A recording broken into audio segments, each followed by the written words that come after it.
우리 인생은 기다림의 연속입니다. 어린아이들은 어른이 되기를 기다리죠. 수험생들은 좋은 대학에 들어가기를 기다리고, 또 구직자들은 좋은 직장에 들어가기를 기다리기도 합니다. 젊은 청춘들은 평생을 같이 할 배우자를 기다리기도 하죠. 자녀의 임신을 기다리는 그런 또 부부들이 있습니다. 그리고 자녀들의 전화와 방문을 기다리기도 합니다. 군인들은 제대 날짜를 손꼽아 기다리죠. 그리고 직장인들은 휴가 날짜를 기다리기도 합니다. 어떤 이들은 사업의 성공을 기다리고, 또 정상의 자리에 앉기를 기다리기도 하는 것을 볼 수 있습니다. 여러분, 우리가 무엇인가를 기다리고 또 누군가를 기다린다라는 것은 참 행복한 일입니다. 학교에 간 아이가 집에 오기를 기다리는 그 부모의 마음을 생각해 보십시오. 그리고 시집간 딸이 처음 친정에 오는 그 모습을 한번 생각해 보십시오. 군에 간 아들의 첫 또 휴가를 기다리는 그 부모의 모습, 생각만 해도 설레고 행복한 것을 볼 수 있습니다. 때로는 기다림이 힘들고 어렵기도 하지만, 이 기다림을 통해서 우리는 하나님의 마음을 깨닫게 되고, 또 하나님의 사람으로 성장해 가는 것을 볼 수 있습니다. 여러분, 이 기다림은 특별히 우리 기독교에 있어서 하나님의 속성 가운데 하나가 바로 기다림입니다. 성경에는 많은 기다림에 그래서 이야기가 이렇게 나오는 걸 볼 수 있습니다. 대표적인 이야기가 뭘까요? 누가복음 15장에 나오는 바로 집 나간 탕자를 기다리는 아버지의 이야기입니다. 집을 나간 그 탕자, 그 아들을 기다리는 아버지는 누가복음에 보니까 아직도 거리가 먼데 아버지가 그를 측은히 여겨 이렇게 나가서 목을 안고 입을 맞추었다라고 그렇게 기록을 하고 있습니다. 아들이 돌아오기를 간절히 바라는 마음으로 늘 기다리다가 멀리서도 아들이 오는 것을 한눈에 알아보고 달려가서 목을 안고 입을 맞추면서 그렇게 기다림의 마음을 표현하고 있는 그런 모습을 보여주고 있습니다. 그런데 누가복음 15장의 말씀은 하나님의 사랑을 우리에게 잘 보여주고 있습니다. 하나님께서 우리를 이렇게 기다리시더라는 것입니다. 방탕한 아들과 같이 하나님을 떠나 제 가운데 빠져 있을 때에도 여전히 우리를 기다리시는 아버지의 마음을 이렇게 표현하고 있습니다. 면목이 없어서 차마 들어오지 못하고 멀리서 서성일까 봐 문 앞에 나가서 그렇게 기다리시더라는 것입니다. 오늘부터 대림절이 시작됩니다. 주님은 우리를 위해서 이 땅에 오셨습니다. 이 땅에 오셨고 십자가에서 죽으셨죠. 그러나 3일 만에 부활하셨습니다. 부활하신 주님은 이제 다시 하늘로 올라가셨습니다. 우리에게 영원한 거처를 예비하시기 위해서 하나님의 나라로 그렇게 올라가셨죠. 그리고 올라가신 그대로 다시 오시겠다라고 약속하셨습니다. 바로 예수님의 재림을 기다리는 절기가 이 대림절입니다. 그래서 대림절의 주제는 기다림입니다. 기다림. 대림절 4주 동안 교회는 이 4개의 초를 켭니다. 이 앞에 보시면 4개의 초가 이렇게 준비되어 있는데, 이 4개의 초를 매 주일마다 이렇게 밝히게 되는데, 4개의 초는 각각 의미를 이렇게 가지고 있습니다. 각각의 의미가 있죠. 첫째 주일에 촛불, 오늘 진보라색이 켜 있는데 이것은 소망을 상징하는 그런 초입니다. 둘째 주일은 언약을, 셋째 주일은 기쁨을, 그리고 넷째 주일은 은총을 상징합니다. 오늘은 대림절 첫째 주일인데, 바로 이 진보라초는 소망 중에 기다림을 우리에게 상징해 주고 있습니다. 여러분, 이 기다림에는 크게 이 두 종류가 있습니다. 첫 번째는 절망의 기다림이 있습니다.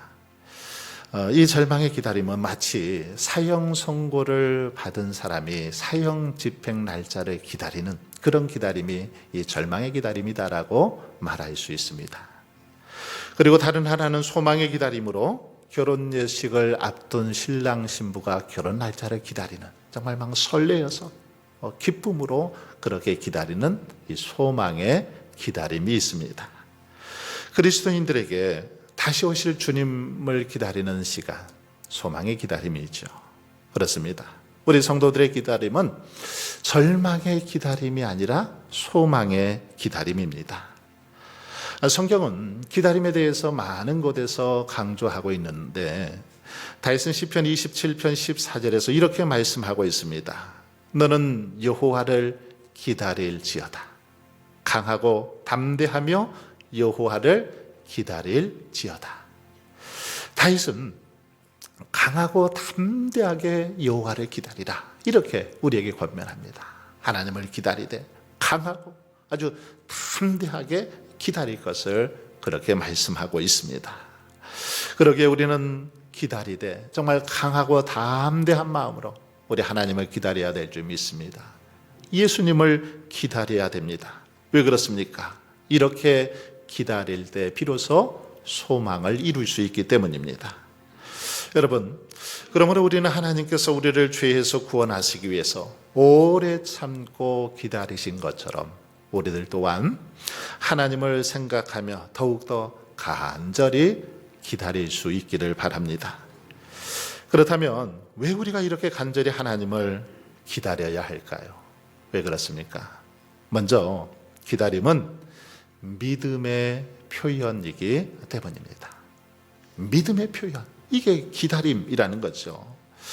누군가와 약속 시간을 잡고 이렇게 기다린다는 것은 어떤 의미가 있을까요? 그 사람이 반드시 약속을 지키고 올 것이다라는 믿음이 있기 때문에 기다리는 것입니다. 버스를 기다리는 것도 마찬가지죠. 버스가 반드시 올 것을 믿기에 그 버스 시간을 기다리는 것입니다. 만약 믿음이 없다면 기다리기 힘들죠. 그러므로 기다림은 단순히 시간을 보내는 것이 아니라 하나님을 신뢰하는 믿음의 행위가 바로 기다림이다, 이렇게 말할 수 있습니다. 하나님을 믿기 때문에, 하나님의 약속의 말씀을 믿기 때문에 기다리는 것입니다. 하나님이 반드시 그 약속을 이루어 주시리라는 확신이 있기에 기다리는 것이죠. 지금 당장 응답해 주시면 더 좋겠지만 그렇지 않아도 하나님께서는 가장 정말 완벽한 때에 가장 좋은 방법으로, 최고의 방법으로 응답해 주시리라는 확신이 있기 때문에 기다리는 것입니다. 믿음의 선조들은 모두 이런 믿음으로 하나님의 때를 기다렸습니다. 하나님은 아브라함에게 약속의 아들 이삭을 주시기까지 25년을 기다리게 하셨던 걸 볼 수 있습니다. 약속하신 다음에 그냥 바로 주신 것이 아니라 25년이라는 시간이 걸렸습니다. 그 기다림은 아브라함의 믿음을 성장시켜 주셨고 하나님의 신실하심을 드러내는 그런 시간이었죠. 오랜 기다림 속에서도 하나님의 약속을 바라보며 끝까지 믿음으로 나아갔을 때 아브라함은 정말 그 약속의 성취를 맛보게 되었습니다.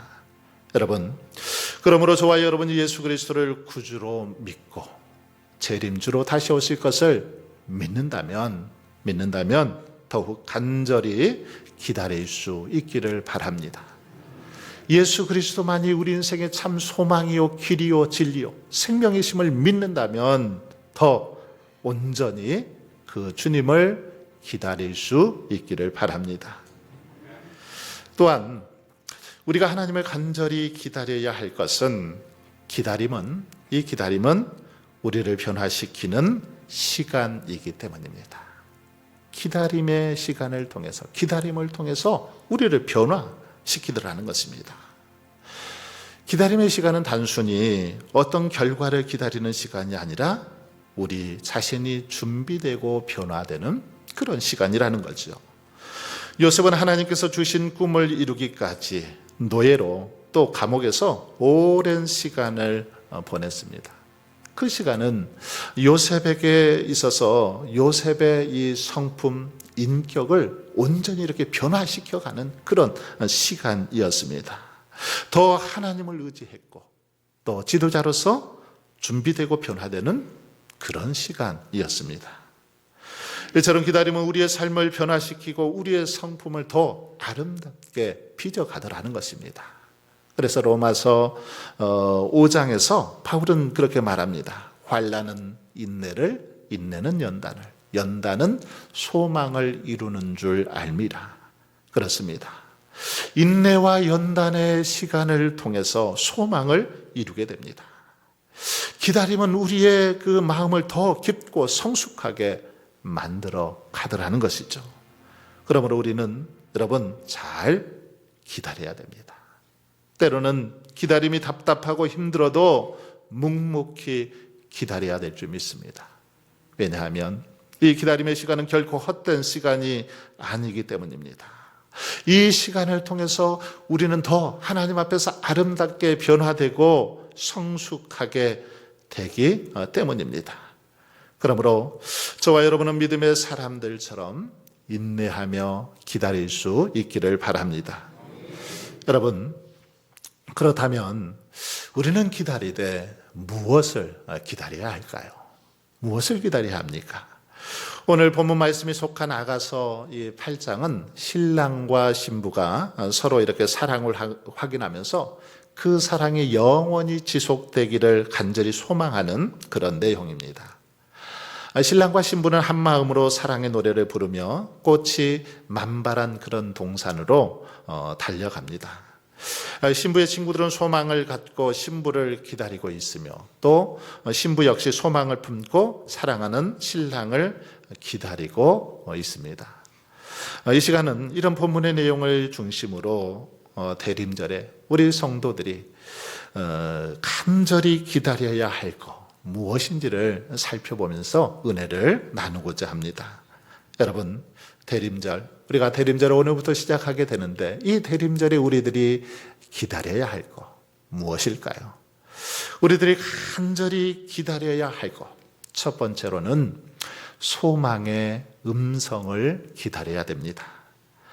솔로몬은 신부인 술람미 여인의 친구들이 신부의 목소리를 듣고 싶어 한다라고 말하고 있습니다. 13절을 보십시오. 너 동산에 거주하는 자야, 친구들이 내 소리에 귀를 기울이니 내가 듣게 하려무나. 본문의 배경을 이렇게 생각해 볼 수 있습니다. 신부는 신랑인 솔로몬과 함께 친정으로 왔습니다. 함께 자란 그 동네 친구들이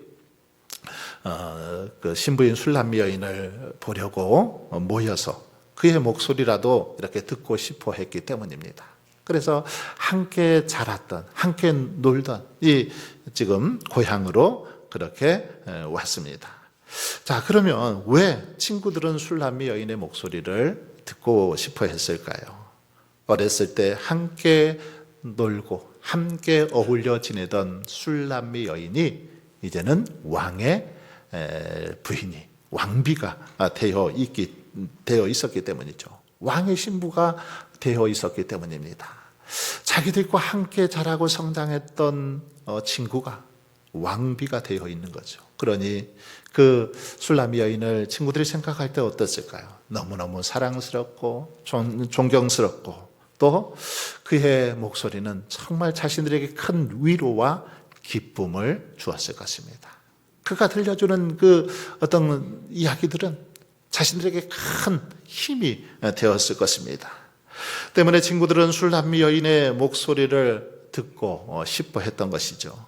여러분, 그런데 이와 같이 우리들도 하나님의 음성에 귀를 기울이고 하나님의 음성을 들으려고 힘써야 한다는 사실을 깨닫게 됩니다. 왜 그럴까요? 그것은 하나님의 음성은 상처를 치유해주고 절망을 극복하는 소망의 소리이기 때문입니다. 술람미 여인의 이 음성이 친구들에게 위로와 격려와 소망을 주었던 것처럼 하나님의 음성은 오늘 우리들에게 참 위로와 평강을 주는 음성이기 때문입니다. 여러분, 우리 주변에 보면 참 수많은 그런 소리들이 있습니다. 그러나 우리들에게 유익한 소리 그리 많지 않죠. 매일매일 한번 들려오는 사건 사고의 소리를 들어보십시오. 여야가 매일같이 이렇게 정쟁을 하는 그 모습, 그 소리를 들어보십시오. 경제 관련한 여러 가지 물가가 이렇게 갈수록 비싸지고 여러 가지 어려움들에 관한 그런 소식들을 들을 때마다 어떻습니까? 더 괴롭고 더 그냥 혈압만 올라가지요. 기쁨의 소식, 소망의 소리는 별로 없고 오히려 우리에게 상처를 주고 아픔을 주는 그런 소리만 가득합니다. 우리를 낙심하고 절망하게 하는 소리들이 우리 주변에는 훨씬 더 많은 것을 볼 수 있습니다. 바로 이런 시대에 우리에게 정말 필요한 소리는 하나님의 음성입니다. 소망을 주는 하나님의 음성이라는 거죠. 하나님의 음성은 우리에게 소망을 주고 치유와 위로와 회복을 주기 때문에 이 시대야말로 우리가 더 귀를 기울여야 된다라는 것을, 하나님의 음성에 귀를 기울여야 된다라는 것입니다. 그러므로 여러분, 우리는 사람의 음성을 듣기보다는 하나님의 음성을 듣기 위해서 더 힘쓸 수 있기를 바랍니다. 세상의 소리를 듣기보다 하나님의 소리를 듣는데 힘을 쏟아야 됩니다. 사탄은 어떻습니까? 우리에게 너는 안 돼, 할 수 없어, 그만 포기해, 이렇게 말합니다. 하지만 우리 하나님은 어떻습니까? 어려운 가운데서도, 어떤 절망 가운데서도 너는 할 수 있어, 믿는 자에게는 능치 못함이 없다라고 우리 주님은 우리에게 소망을 주십니다. 사탄은 걱정과 근심과 두려움을 줍니다. 그러나 하나님은 우리에게 내가 너와 함께 하겠다, 두려워하지 말라고 말씀하십니다. 사탄은 어쩌면 이에는 이, 눈에는 눈이라고 그렇게 말하지만 하나님은 서로 사랑하고 용서하라고 말씀하십니다. 이렇게 혼란이 가득한 이 시대에 소망의 말씀을 들려주시는 분, 바로 우리 하나님이십니다. 그러므로 저와 여러분은 세상이 주는 그런 절망의 소리에 귀를 기울이기보다는 우리에게 참 소망이 되시는 하나님의 음성에 귀를 기울일 수 있기를 바랍니다. 여러분, 왜 많은 사람들이 이렇게 시험에 들고 낙심하고 절망하는 걸까요? 그것은 바로 세상의 소리에 귀를 기울이기 때문이죠. 하나님의 음성보다는 세상의 소리, 사탄의 소리에 귀를 기울이기 때문에 시험에 들고 낙심하는 것입니다. 아담과 하와가 시험에 빠진 이유 무엇입니까? 뱀의 소리에 귀를 기울였습니다. 즉 사탄의 소리에 귀를 기울였지요. 하나님의 음성보다는 악한 영의 소리에 귀를 기울였기 때문에 그만 시험에 든 것입니다. 그러므로 저와 여러분이 이 땅에서 복된 삶을 살아가기를 원한다면, 이 땅에서 정말 하나님의 사람으로 온전히 서기를 원한다면 더욱더 주님의 음성에, 하나님의 음성에 귀를 기울일 수 있기를 바랍니다. 하나님께서 들려주시는 소망의 말씀에 귀를 기울이십시오. 주야로 그 말씀을 묵상하고 그 말씀을 더 즐거워하며 귀를 기울이며 살아갈 때 정말 우리의 삶 속에 하나님께서 주시는 위로와 평강과 기쁨이 충만하게 될 줄 믿습니다. 두 번째로, 대림절에 우리들이 기다려야 할 것은 바로 소망의 성취를 기다려야 됩니다. 소망의 성취. 약속하신 대로 이루어 주시는 그 이루심을 우리가 기대하고 기다려야 한다라는 것입니다.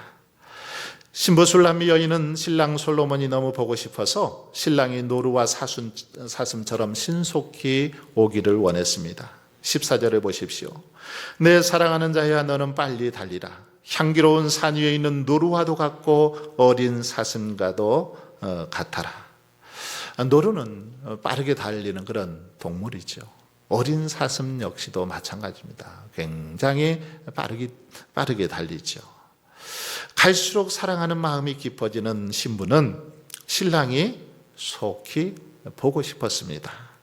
사랑하는 신랑이 술람미 여인에게는 소망 그 자체였기 때문이죠. 그러므로 신랑을 직접 만나는 것은 신부가 가지고 있던 소망의 이 성취와도 같았습니다. 신부가 신랑을 만나는 것은 자신에게 있는 이 소망이 이루어지는 순간이었던 것이죠. 그런데 이 본문의 신부가 이렇게 신랑을 초청하는 이 모습은 예수 그리스도의 재림을 간절히 사모하는 우리 성도들의 모습을 또 상징적으로 잘 보여주고 있습니다. 신부가 신랑을 이렇게 사모하는 모습, 이것은 오늘 우리 성도들이 그리스도를 사모하는 모습을 잘 보여주고 있죠. 여러분, 초대교회의 가장 중요한 신앙이 뭐였습니까? 바로 초대교회는 마라나타의 신앙을 가지고 있었습니다. 마라나타, 이 말은 주여 속히 오시옵소서, 아멘, 주 예수여 어서 오시옵소서, 이런 의미를 가지고 있는 게 마라나타라는 그런 말이죠. 초대교회는 예수님 때문에 너무나 가혹한 그런 핍박을 받았습니다. 예수님을 믿음으로 인해서 때로는 순교도 각오해야 됐습니다. 죽음을 각오해야 됐죠. 하지만 그들이 모진 핍박 속에서도 믿음을 지킨 이유 뭘까요? 그것은 예수님의 재림을 굳게 믿는 바로 마라나타 신앙이 그들에게 있었기 때문입니다. 예수님이 다시 오시리라는 분명한 이 확신, 믿음이 있었기 때문에 그들은 모진 핍박과 고통 속에서도 인내할 수 있었다라는 것입니다. 여러분, 예수님의 재림을 간절히 바라는 이 마라나타 신앙은 소망의 신앙입니다. 또한 예수님이 분명히 다시 오실 것이라고 믿는 이 신앙은 우리가 어떤 상황에 있든지 인내하게 하는, 어떤 상황 속에서도 그것을 믿음으로 이겨낼 수 있도록 하는 힘과 원동력이 되는 것을 볼 수 있습니다. 독일 이 쾰른 지방의 어느 건물 지하실 벽에 이런 문구가 쓰여져 있었습니다. 태양이 구름에 가려 햇빛을 볼 수 없을 때에도 나는 태양이 있음을 믿는다. 비록 하나님이 침묵하고 계실 때라도 나는 하나님의 사랑이 엄연히 계심을 믿는다. 그렇습니다. 이 마라나타 신앙은 어떤 상황 속에서도 인내하고 포기하지 않게 하죠. 비록 어쩌면 지금 응답이 없고 그 문제가 해결되지 않아도 하나님이 나와 함께 하심을 믿기 때문입니다. 당장은 응답이 없어도 분명히 하나님이 역사하심을 믿기 때문이죠. 그러므로 우리 성도들은 본문 속에 이 신랑과의 대면을 기다리는 신부처럼 그리스도의 재림을 사모하는 그런 마음을 가지고 살아가야 한다는 것입니다. 그뿐만 아니라 다시 오실 예수님을 분명히 만날 수 있다는 소망을 가지고 그날을 기다려야 합니다. 여러분, 그렇다면 한번 물어보겠습니다. 여러분들은 지금 어떤 소망을 가지고 그렇게 살아가고 있습니까? 어떤 기도의 제목을 가지고 있습니까? 어떤 마음의 소원이 있습니까? 그것이 반드시 성취될 것을 믿습니까? 확신하십니까? 그렇다면 잠잠히 여러분 기다리십시오. 지금 당장은 이루어지지 않아도 반드시 이루어 주실 것을 확신하고 기다리십시오. 여러분, 우리 주님은 기다리는 자에게 함께 하십니다. 우리 기다림의 시작과 끝에 함께 해 주십니다. 성령을 보내주셔서 함께 해 주시고 믿음의 동역자들을 보내주셔서 붙여주셔서 함께 해 주십니다. 그러니 우리의 기다림은 홀로 기다리는 것이 아닙니다. 언제나 우리 곁에 주님께서 임마누엘로 동행해 주시는 것입니다. 사랑하는 성도 여러분, 오늘부터 이제 대림절이 시작되는데 이 대림절은 기다림의 절기입니다. 이 기다림, 그리고 이 기다림은 소망 중에 기다림이죠. 본문 속의 신랑과 신부, 그리고 신부의 친구들은 소망을 가지고 기다렸습니다. 소망이 있기에 기다릴 수 있었던 것이죠. 소망의 음성을 듣고 싶어 하며 기다렸습니다. 그리고 소망의 이루어짐, 즉 소망의 성취를 기다렸습니다. 바라기는 저와 여러분도 대림절을 시작하며 소망을 주시는 하나님의 말씀과 음성을 간절히 기다릴 수 있기를 바랍니다. 또한 마라나타 신앙을 가지고 그리스도의 재림이 성취되는 그날을 믿음으로 기다릴 수 있기를 바랍니다. 그래서 우리와 동행하시고 위로하시고 격려하시는 하나님의 그 손길을 경험하고 기다린 대로 이루어 주시는 풍성한 그런 은혜를 누릴 수 있기를 바랍니다. 오늘도 우리의 삶 속에 이런 은혜가 가득하시기를 주님의 이름으로 축원합니다.